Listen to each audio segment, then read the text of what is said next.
Le CNLS, dans le cadre de son programme SIDA et Population Clé, a organisé un atelier de partage et de plaidoyer avec les parlementaires et les autorités administratives. Pendant 2 jours, les participants ont proposé des recommandations pertinentes afin de lutter contre la stigmatisation et la discrimination à l'égard des personnes atteintes de VIH-SIDA. À Ndiaye. Cette rencontre a plusieurs objectifs. Le Conseil national de lutte contre le sida et l'Assemblée nationale veulent participer à la réduction de l'autostigmatisation, de la stigmatisation et de la discrimination à l'égard des populations touchées par le VIH-Sida.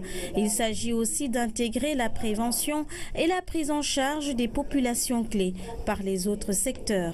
Notre atelier vise premièrement à les sensibiliser sur le programme. Donc nous leur avons parlé de notre programme, des enjeux et de tous les défis qui se posent à nous.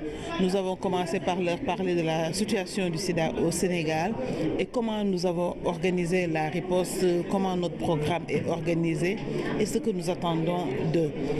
Les parlementaires ont toujours joué un rôle important. La dimension socio-culturelle et religieuse, le cadre politique, le cadre juridique et réglementaire, l'accès aux services IST, VIH, SIDA ont été les points soulevés.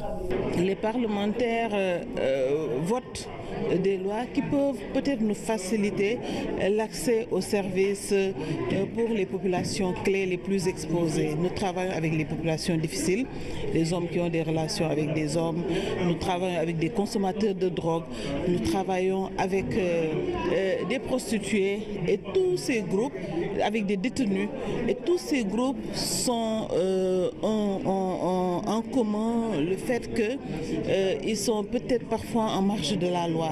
Il y a eu beaucoup de défis et c'est ce qui explique justement qu'il faut se réjouir de cette approche multisectorielle.